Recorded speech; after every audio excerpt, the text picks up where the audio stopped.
오늘 우리에게 주신 하나님의 말씀은 구약 성경 잠언 31장 1절부터 9절까지의 말씀입니다. 구약 성경 잠언 31장 1절부터 9절까지의 말씀입니다. 제가 가진 성경으로는 구약 성경 946면쯤에 있는 구약 성경 잠언 31장 1절부터 9절까지의 말씀을 저와 여러분 한 절씩 교독하고 마지막 9절은 합독하겠습니다. 제가 먼저 봉독하겠습니다. 르무엘 왕이 말씀한 바 곧 그의 어머니가 그를 훈계한 잠언이라. 내 아들아 내가 무엇을 말하랴. 내 태에서 난 아들아 내가 무엇을 말하랴. 소원대로 얻은 아들아 내가 무엇을 말하랴. 내 힘을 여자들에게 쓰지 말며 왕들을 멸망시키는 일을 행하지 말지어다. 르무엘아 포도주를 마시는 것이 왕들에게 마땅하지 아니하고 왕들에게 마땅하지 아니하며 독주를 찾는 것이 주권자들에게 마땅하지 않도다. 술을 마시다가 법을 잊어버리고 모든 곤고한 자들의 송사를 굽게 할까 두려우니라. 독주는 죽게 된 자에게, 포도주는 마음에 근심하는 자에게 줄지어다. 그는 마시고 자기의 빈궁한 것을 잊어버리겠고 다시 자기의 고통을 기억하지 아니하리라. 너는 말 못하는 자와 모든 고독한 자의 송사를 위하여 우리 함께 읽겠습니다. 너는 입을 열어 공의로 재판하여 곤고한 자와 궁핍한 자를 신원할지니라. 아멘. 우리 이 시간 무엇을 말할까라는 설교의 제목으로 함께 말씀을 나누길 원합니다. 여러분, 우리가 잘 알고 있는 어머니의 위대함에 대한 표현들이 있습니다. 그 중에 하나가 바로 여인은 약하나 어머니는 강하다라는 표현입니다. 여러분 잘 알고 계시죠? 여러분 왜 그렇습니까? 어머니가 자신의 자녀를 너무나도 사랑하기 때문입니다. 그리고 자신이 사랑하는 이 자녀를 어떻게 해서든지 잘 길러야 하기 때문에 어찌 보면 이 어머니는 자연스럽게 강해질 수밖에 없다라고 우리가 생각할 수도 있을 것 같습니다. 이 유명한 이 말을 처음 사용한 사람은 우리가 잘 알고 있는 레미제라블로 유명한 19세기 낭만주의의 거장 프랑스의 빅토르 위고가 남긴 말입니다.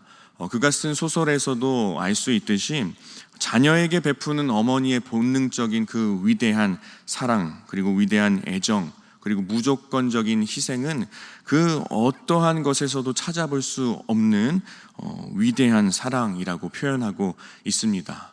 이렇듯 어머니의 이 자녀를 향한 마음은 그 어떠한 것보다도 크고 남다르다라고 할 수 있는데, 특별히 이 잠언의 마지막 장인 31장 말씀은 어머니가 자녀에게 주는 교훈의 말씀입니다. 여러분, 지금까지 쭉 우리가 읽어왔던 잠언의 말씀들은 보통은 아버지의 잠언이 보통입니다. 또 고대 근동의 여러 가지 지혜의 문서들을 봐도 이 아버지가 자녀들에게 해주는 교훈의 말씀들이 대부분인 반면에 오늘 말씀은 잠언 이 31장의 말씀은 어머니가 직접 이 자녀 아들에게 해주는 교훈의 말입니다.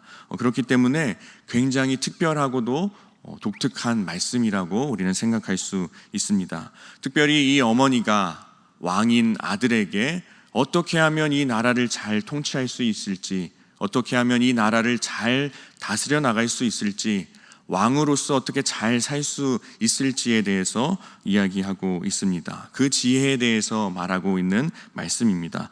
그래서 오늘 말씀 1절 말씀을 다시 한번 보면 르무엘이라는 왕이 나타납니다. 이 르무엘이라는 왕이 이 말씀은 어머니가 나에게 해준 말씀이다 라고 이야기하고 있습니다.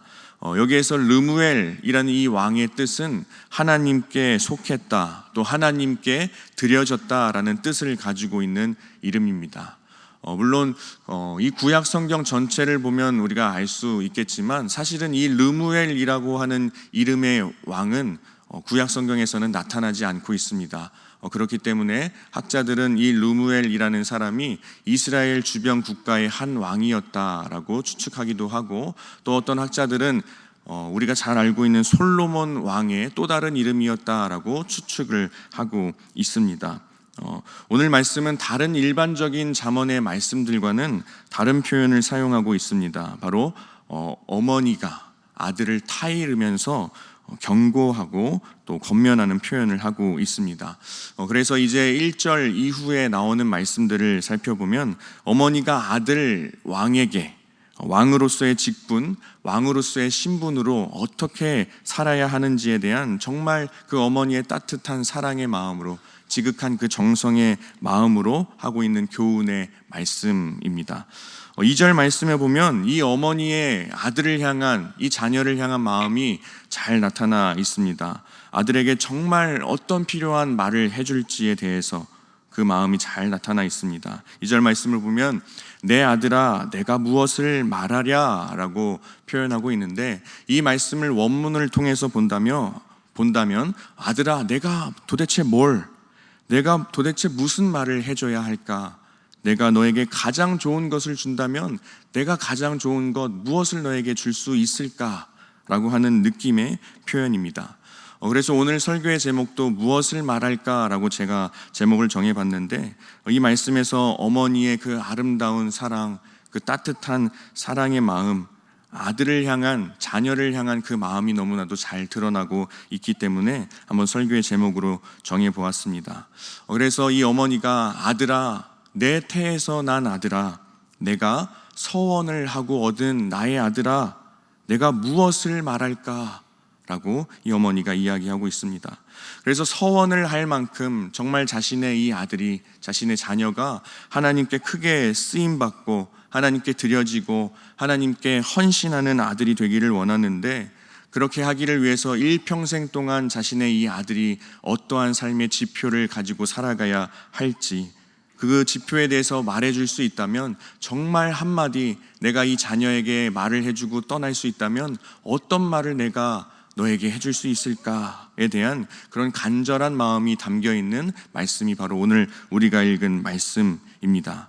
우리 사랑하는 성도 여러분, 오늘 말씀이 어머니가 자신의 그 아들인 왕에게 하는 교훈의 말씀이지만, 오늘날을 살아가는 우리에게 하나님께서는 우리에게 뭐라고 말씀하셨습니까? 우리를 왕 같은 제사장이라 말씀하지 않았습니까? 그렇기 때문에 오늘 말씀을 정말 사랑의 마음으로 부드럽고도 따뜻하게 교훈하시는, 우리를 향해서 말씀하시는 주님의 말씀으로 듣게 되는 은혜가 있길 간절히 소망합니다. 그래서 그 첫 번째 교훈의 말씀이 바로 3절의 말씀입니다. 뭐라고 말씀하고 있냐면 너의 힘을 여자들에게 쓰지 말라라고 말하고 있습니다. 여러분, 우리가 잘 알고 있습니다. 옛날에는 왕들이 여자들에게 조금 함부로 했던 그런 모습들이 잘 나타나는 것을 우리는 알 수 있습니다. 그래서 왕들이 정말 많은 여자들을 거느리며 살아가고 또 많은 여자들을 아내로 삼았던 왕들의 모습을 우리는 알 수 있습니다. 그러나 이 어머니가 오늘 이 말씀에서 아들에게 말을 할 때에는 아내를 많이 두지 말라라고 말하고 있습니다. 아내를 많이 두는 행위는 그 왕으로서의 삶을 멸망시키는 일이기 때문에 그렇게 행하지 말라라고 말하고 있습니다. 어찌 보면 이 어머니는 신명기에서의 가르침의 말씀을 잘 기억하고 있었는지도 모르겠습니다. 신명기 17장 17절 말씀에 보면 이렇게 말씀하고 있습니다. 그에게 아내를 많이 두어 그의 마음이 미혹되게 하지 말 것이며, 이 기력을 여자들에게 쓰면 나라를 멸망시키는 왕이 될 수밖에 없다라는 것입니다. 왕은 왕의 직분에 맞게 살아야 하고 일생 동안을 절제하고 자제하면서 살아야 할 것들이 있는데, 그 중에 하나가 바로 아내를 많이 두지 말라라는 것입니다. 여러분, 우리가 잘 알고 있는 다윗 왕 어땠습니까? 정말 하나님의 사랑을 많이 받고 하나님께 큰 쓰임을 받았던 다윗 왕이었지만 그도 하나님 앞에 큰 죄를 저질렀던 적이 있었습니다. 바로 밧세바를 취하는 과정에서 하나님께 죄를 지었습니다. 물론 하나님께서 보내신 선지자 나단을 통해서 즉각적으로 하나님께 회개하고 큰 벌을 받지는 않았지만, 우리가 사무엘하 12장 10절 말씀을 통해 알 수 있는 것은 하나님께서 다윗에게 우리아의 아내를 너가 빼앗았기 때문에 칼이 내 집에서 영원토록 떠나지 아니하리라 라고 말씀하고 있습니다. 결국 이 다윗도 나라가 어지러워지는 상황을 겪지 않았습니까? 또 우리가 잘 알고 있는 솔로몬 왕도 마찬가지입니다. 정말 우리가 알고 있듯이 수많은 여인들을 아내로 거느렸던 사람이 바로 솔로몬 왕입니다. 그러나 시간이 지날수록 하나님에 대한 죄를 저지르게 되었고 또 어떤 죄를 저지르게 되었냐면 그 아내, 많은 여인들의 아내들이 섬겼던 이방신들을 향한 신전을 아내들을 위해서 지어주는 죄를 범하기도 합니다. 그래서 우리가 열왕기상 11장 11절 말씀에서 보면 하나님께서 솔로몬에게 나의 언약과 법도를 너가 지키지 않았기 때문에 내가 반드시 이 나라를 너에게서 빼앗아서 너의 신하들에게 줄 것이다 라고 하나님께서 말씀합니다. 우리 사랑하는 여러분, 오늘날 우리가 살아가고 있는 이 시대에는 어떻습니까? 이 세상의 성적인 문제가 정말 많이 나타나고 있습니다. 심지어는 우리나라 또 세계적으로 위대한 목회자들의 성 스캔들도 우리는 많이 접할 수 있게 됩니다. 또한 수면 위로 드러나지는 않지만 많은 그리스도인들이 이러한 성적인 문제 가운데 거하며 살아가고 있다는 것도 우리는 알 수 있습니다. 그러나 하나님께서 말씀하십니다. 예전이나 지금이나 이 성적인 것에 너무 힘을 쏟으며 살아가지 말 것을 우리에게 말씀하고 있습니다. 이 성적인 것은 본능적인 것이기 때문에 우리가 절제하지 못한다면, 우리가 컨트롤하며 살아가지 못한다면 우리는 결국에는 멸망의 삶을 살아갈 수밖에 없습니다. 이 말씀은 왕 같은 제사장으로 살아가고 있는 우리 그리스도인들에게 모두 다 해당되는 말씀입니다. 우리가 깨어서 살아가지 못한다면, 우리가 이러한 문제에 대해서 절제하고 컨트롤하고 살아가지 못한다면 우리는 이 문제로 인해서 하나님께서 주신 가정이 깨어지는 것을 경험할 수밖에 없게 되고, 또 그 문제로 인하여서 우리 주변에 있는 많은 사람들에게 상처를 줄 수밖에 없게 됩니다. 요한계시록 말씀에도 뭐라고 나와 있습니까? 이 세상을 더럽히는 음녀에 대해서 말씀하고 있습니다. 우리가 오늘 이 교훈의 말씀을 기억하며 살아가지 못한다면 음란이 가득한 이 세상에서 멸망의 삶을 살아갈 수밖에 없게 될 것입니다. 두 번째 교훈의 말씀은 4절, 5절 말씀입니다. 바로 술에 대한 말씀입니다. 말씀에 보면 포도주와 독주가 왕에게 또 주권자에게는 마땅하지 않다라고 말하고 있습니다. 여러분, 왜 그렇습니까? 왕이 포도주를 마시면 정신이 혼미해지기 때문입니다. 그리고 정신이 혼미해지면 어떻게 됩니까? 제대로 된 그 나라의 통치를 하지 못하게 됩니다. 나라의 법을 제대로 기억하지 못하게 되고 가야 할 마땅한 길을 가지 못하고 놓치게 될 수밖에 없습니다. 자신의 나라의 그 백성들을 위한 통치를 제대로 할 수 없게 된다는 것입니다. 그래서 국가의 중요한 책임을 맡은 사람은 술을 가까이 하는 것이 마땅하지 않다라고 말하고 있는 것입니다. 물론 그 당시에는 왕실마다 포도주를 저장하는 저장고가 있었습니다. 왕이 연회도 열어야 했고 자신의 신하들에게 대접을 하는 일들도 많았을 것이며 사절단에게 음식을 대접하는 일도 굉장히 많이 있었을 것입니다. 그래서 우리가 알고 있듯이 이 구약 성경 말씀에서 술 맡은 관원장이 당시 큰 권력을 가지고 있었던 것도 우리는 잘 알고 있습니다. 그래서 당시 포도주를 마시는 것 자체를 완전히 금할 수는 없겠으나, 그러나 그럼에도 불구하고 왕이 술을 마시는 것은, 왕이 술을 가까이 하는 것은 마땅하지 않다라고 말하고 있는 것입니다. 6절, 7절 말씀에 보면 술은 죽게 된 자, 근심한 자에게 줄지어다. 이 술은 그저 근심이 많은 사람들이 일시적으로 마치 일탈을 하는 것과 같이, 그리고 일시적으로 잠시나마 고통을 잊게 해주는 그 기능은 할지언정 적어도 왕의 직분을 가진 사람들, 왕 같은 제사장은 술을 가까이 하면 안 된다라고 말하고 있는 것입니다. 여러분, 하나님께서 맡기신 그 사명을 잘 감당하기 위해서는 우리는 늘 깨어 있어야 합니다. 그리고 냉철하게 상황을 판단하고 냉철하게 이성적으로 살아갈 수 있어야 합니다. 그래서 우리가 참 잘 알고 있는 에베소서 5장 18절 말씀에 보면 뭐라고 말씀하고 있습니까? 술 취하지 말라. 이것은 방탕한 것이니 오직 성령으로 충만함을 받으라 라고 말씀하고 있습니다.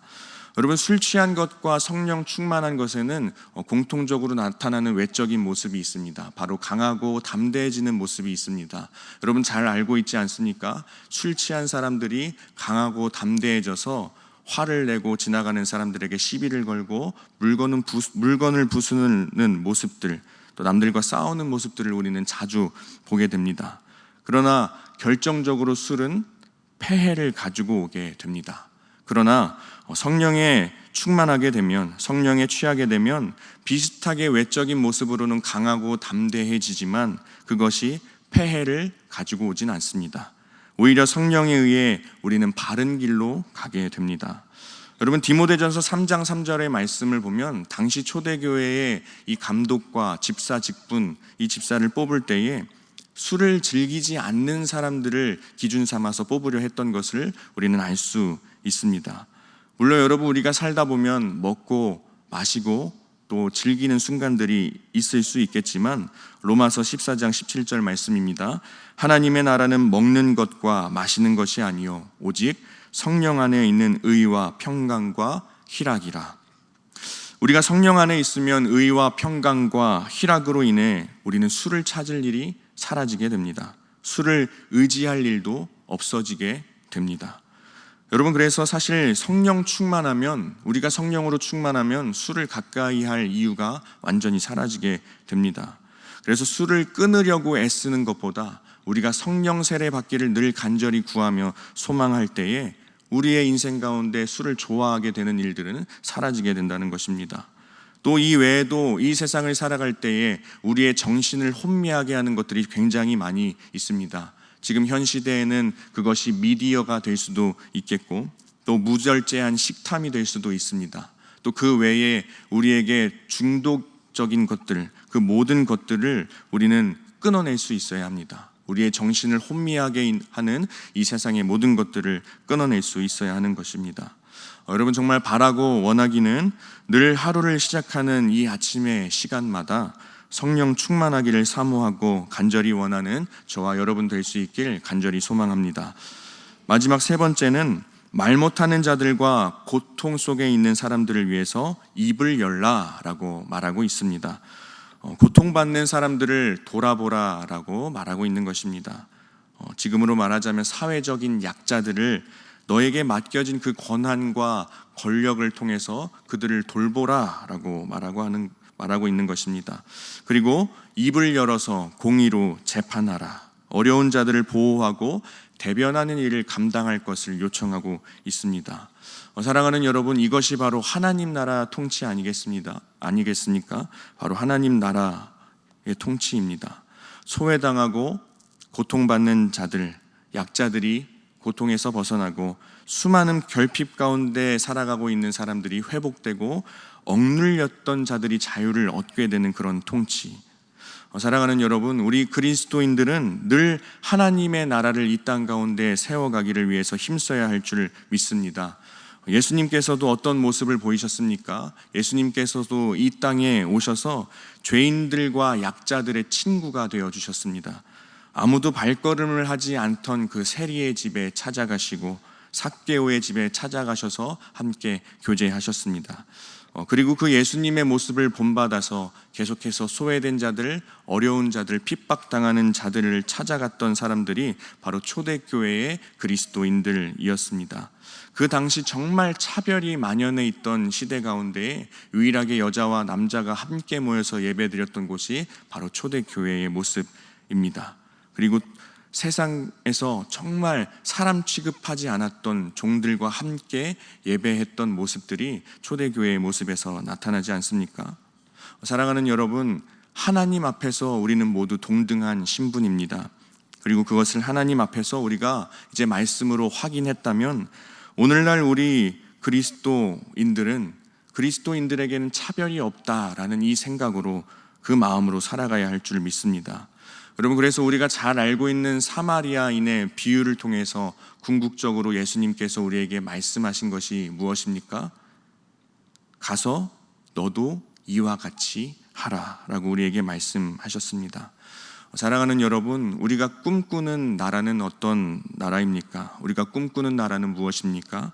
바로 하나님 나라입니다. 우리가 살아가고 있는 이 땅에서도 하나님 나라를 세워가고 하나님 나라 백성으로 우리가 살아갈 수 있어야 합니다. 저와 여러분을 통해 우리 교회가 정말 하나님의 나라가 되길 원합니다. 더 나아가 우리 교회를 통해서 하나님의 나라가 계속해서 확장되어 나아갈 수 있기를 간절히 소망합니다.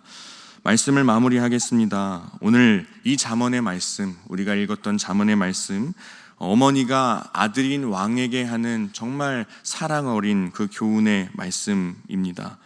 어떤 말을 사랑하는 나의 자녀에게 해줄 수 있을까라는 고민으로 사랑의 마음을 담아 전한 교훈의 말씀입니다. 그러나 이 말씀이 비단 성경에서 지칭하는 오늘의 그 르무엘 왕에게만 해당되는 말씀이 아니라 왕 같은 제사장으로 계속해서 삶을 살아가고 있는 우리 그리스도인을 향한 하나님의 교훈의 말씀으로, 그 교훈의 말씀으로 우리 마음 가운데 동일하게 새길 수 있게 되길 간절히 원합니다.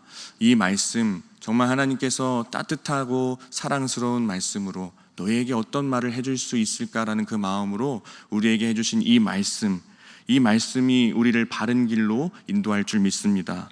이 말씀이 우리를 지혜롭게 살아가게 할 줄 믿습니다. 이 말씀이 우리의 삶을 낭비의 삶이 아닌 인생으로 살게 할 줄 믿습니다.